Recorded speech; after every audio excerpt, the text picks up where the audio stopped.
Caros amigos, sejam bem-vindos a FAPES TV.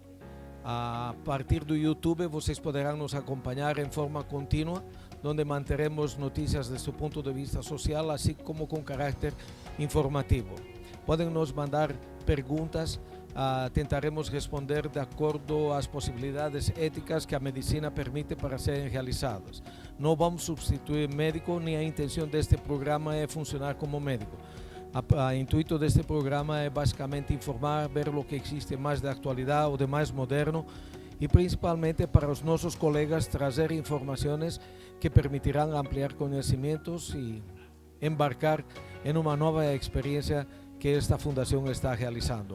Hoje está conosco uma pessoa que é muito relevante para a nossa atividade e que nos permite dar segurança tanto no nosso comportamento ético e moral dentro da profissão. É a doutora Pavlova, ela é advogada de profissão e sua principal dedicação é a área médica e sobretudo a área do direito médico.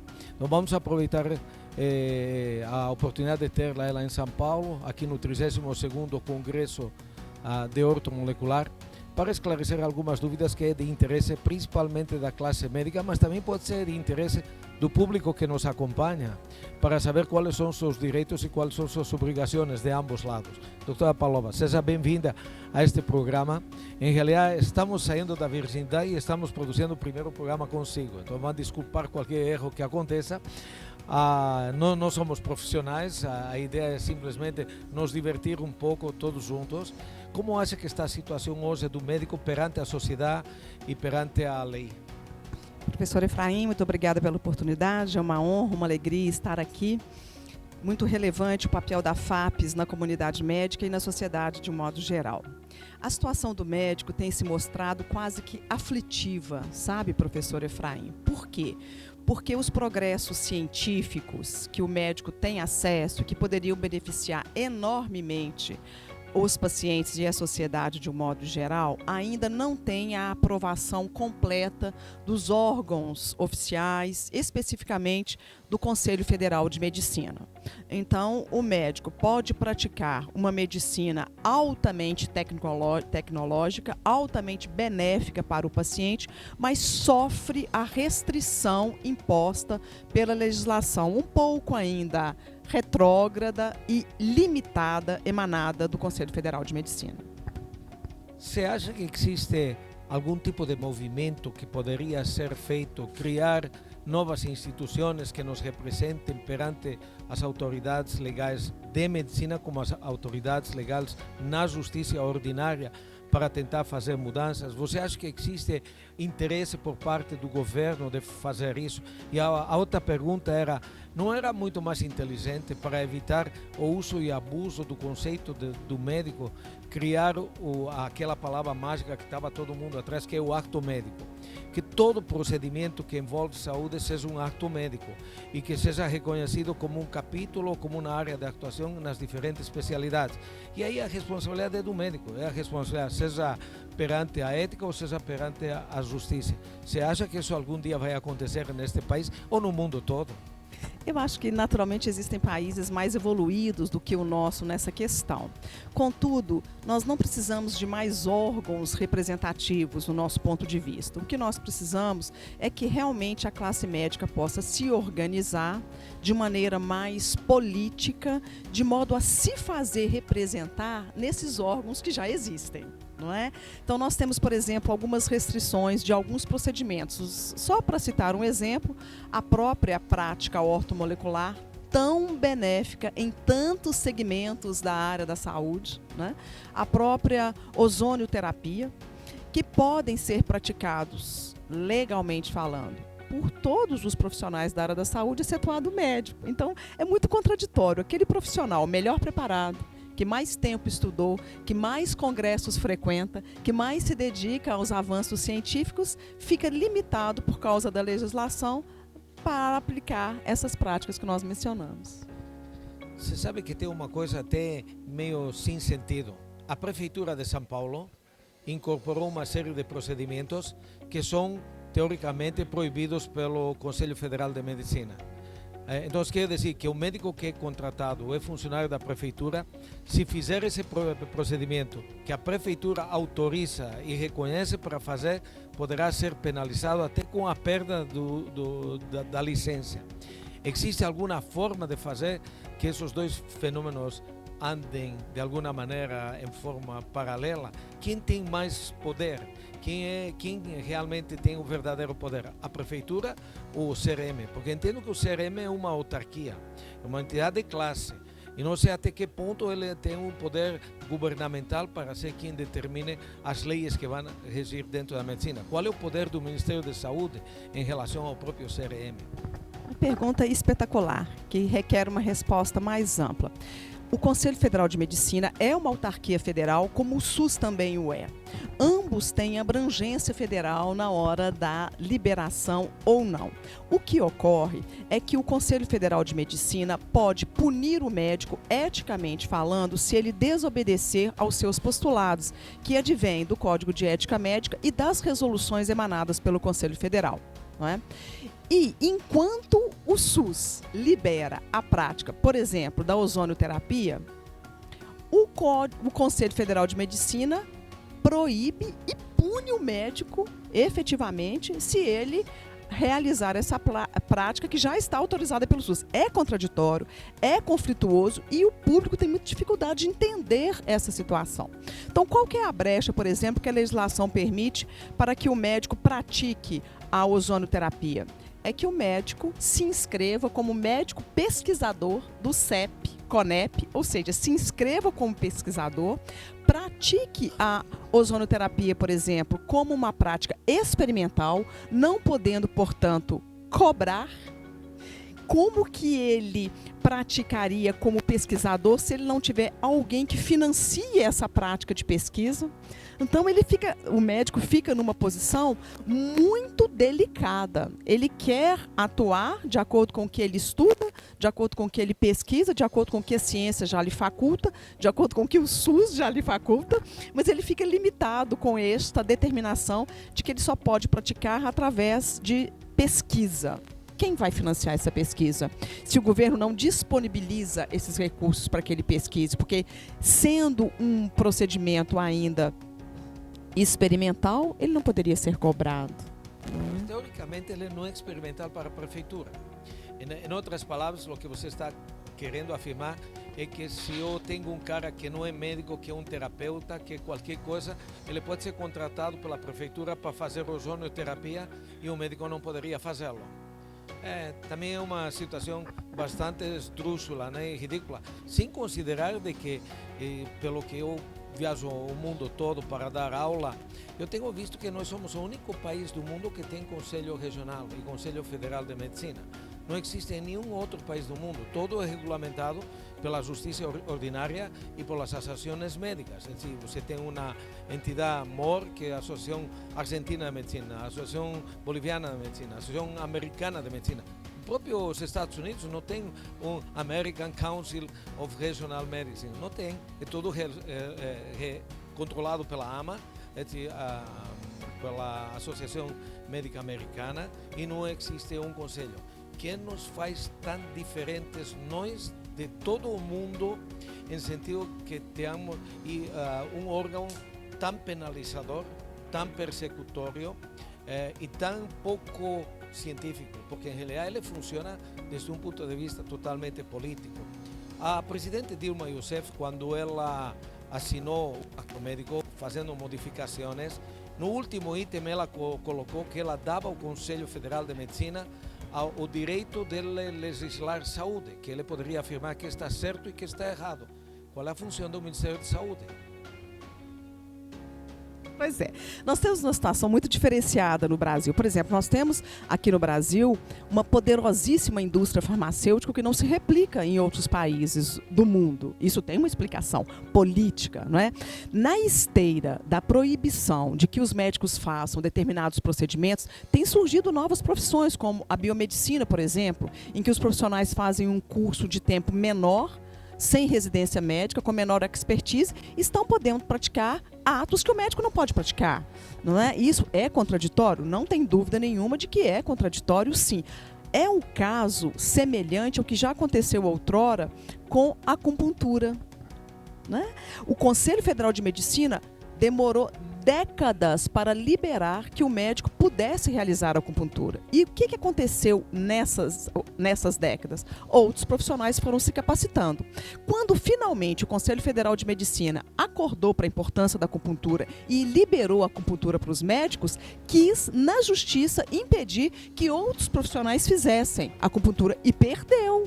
Não é? Então, se amanhã o Conselho Federal de Medicina entender por bem liberar a ozonoterapia e outras práticas importantíssimas para a saúde do brasileiro, pode ser que ele queira impedir que os outros profissionais a realizem. Só que se terá direito adquirido. Esses outros profissionais estão se capacitando e tentando realizar, não naturalmente com a mesma expertise que o médico.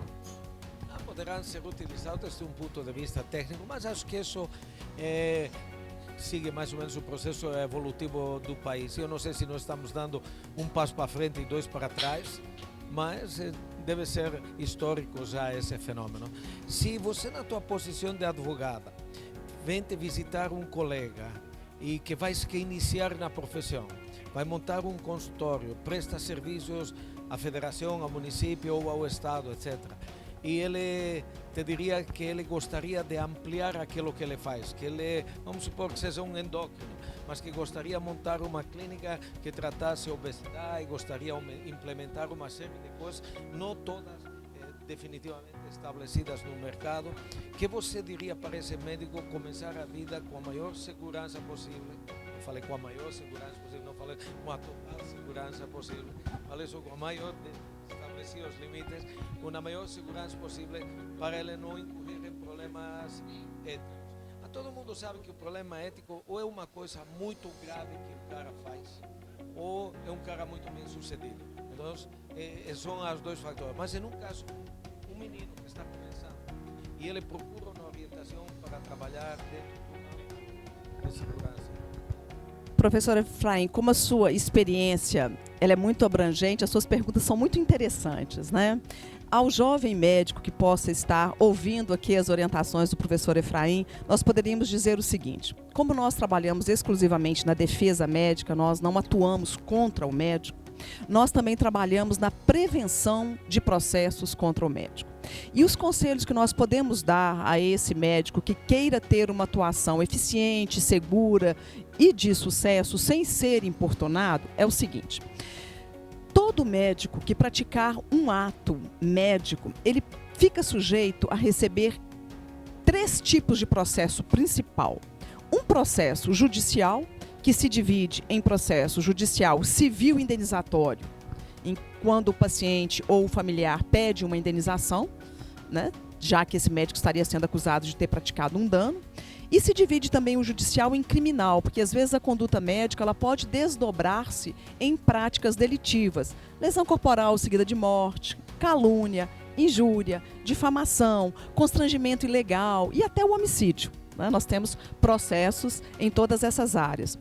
Tem também o processo administrativo, então ele pode sofrer um processo dentro da própria instituição em que ele trabalhe, dentro do próprio hospital, dentro do plano de saúde.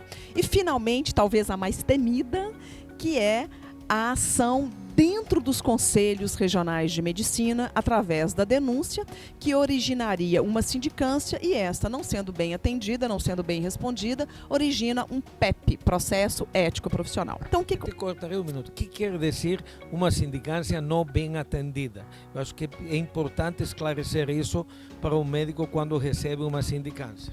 O médico recebe uma carta do CRM dizendo: olha, iniciou-se uma sindicância contra você e você então esclareça os fatos. E muitas vezes o médico ou é tomado de muita aflição, de muito nervosismo, ou às vezes até de uma certa, com a desculpa pela honestidade, franqueza, arrogância. E ele quer responder: olha, eu fiz porque eu achei melhor fazer, eu faço assim mesmo, eu estudei para isso, pronto, acabou. E isso gera para o conselheiro que está conduzindo essa sindicância, muitas dúvidas. Então, o que é uma sindicância bem esclarecida? Primeiro, é quando o médico diz quem ele é. Seu currículo vitae, seus certificados, suas experiências, onde ele se formou, o que ele faz, quais cursos que ele fez, onde que ele atende, de que maneira que ele atua, né? Depois, é um questionamento referente a uma atuação médica? Prontuário. Prontuário bem registrado, um prontuário bem registrado, ele contempla a anamnese, o exame físico, a história pregressa, a história familiar, os exames, as queixas principais, os dados físicos, tudo isso tem que constar no prontuário. E os prontuários que a gente vê hoje em dia, eles têm às vezes 1, 2 linhas, e isso não atende à legislação. No Código de Ética Médica de 2009, o artigo 87 é muito claro, até hora e data deve conter. E na resolução mais moderna, até a idade em que o paciente deambulou, quais são as doenças de família, como é que foi a sua gestação, como é que foi o seu parto, tudo isso é importante. Feito um bom prontuário, nós temos que ter um bom termo de consentimento. O termo de consentimento, ele é específico para cada procedimento. Lógico que não se tem necessidade de fazer um termo de consentimento para consulta, mas para um procedimento, é indispensável que o paciente tenha recebido toda a orientação, todos os esclarecimentos e tal. Então, ao receber uma carta informando que existe no CRM a abertura de uma sindicância, esgote o assunto. Não diga, mas se o CRM quiser, depois ele me questione de novo. Se ele tiver que te questionar de novo depois, vai ser através da abertura de um processo ético profissional. Num processo ético profissional, tem a necessidade da existência de audiência, de apresentação de testemunha, e ele é finalizado, professor Efraim, com uma sessão de julgamento. O médico tem que comparecer ao CRM para uma sessão de julgamento em que os conselheiros presentes vão votar se ele é culpado ou é inocente. Então, a prevenção de processo, de quaisquer das espécies de processo que nós mencionamos aqui, ela passa por uma atuação segura. Regra número 1 da prevenção de processo. Aquilo que o professor Efraim faz muito bem, relação médico-paciente. É o olho no olho, é o tempo, é a condição de atendimento, é ouvir as suas queixas. Número 2, anotar tudo no prontuário com letra legível, porque a letra ilegível também é uma falta ética, né? Hoje nós temos o prontuário eletrônico, então esse paciente pode fazer os seus registros, anotar os resultados de exame. O prontuário não é para você, o prontuário é do paciente, para o paciente, sob a guarda, tutela e vigilância do médico ou da clínica. Então tem que ser um documento que depois pode ter a necessidade de ser até disponibilizado para o paciente. Então ele tem que ser legível, tem que ser uma coisa compreensível. Então, boa relação médico-paciente, um bom prontuário, o termo de consentimento e depois conhecer as regras. Uma coisa que tem dado, professor Efraim, muito problema nos conselhos, muito processo, um aumento de mais de 400% de processo, é a publicidade indevida. Saímos do médico jovem e do médico com problemas. O que acontece hoje em dia com a publicidade? Que dicas você daria para o cara se expor nas mídias sem ter que pagar um preço muito alto por isso? Então, o preço muito alto seria um processo, né? A resolução 1974 de 2011 já não é tão novinha assim, tem 8 anos, né? Essa resolução mudou muita coisa, mas essa resolução ela estabelece como que o médico pode divulgar. Então, o médico não pode fazer sensacionalismo. Olha, eu sou o melhor em endocrinologia, eu tenho esse equipamento exclusivo, eu sou o único aqui no meu estado que faço isso ou aquilo. Isso é absolutamente vedado, ele não pode praticar. Não é? Agora, ele pode ir a público orientar a sociedade, dizer inclusive de procedimentos que não estejam autorizados, mas dizer, olha, o Conselho Federal de Medicina ainda não autoriza, por exemplo, determinada prática, mas ela se constitui nisso, nisso e nisso, existem estudos científicos assim, assim, assim, a prática ortomolecular, por exemplo, pode trazer esse benefício. Há estudos nos Estados Unidos, na França, na Alemanha, na Itália, dizendo isso.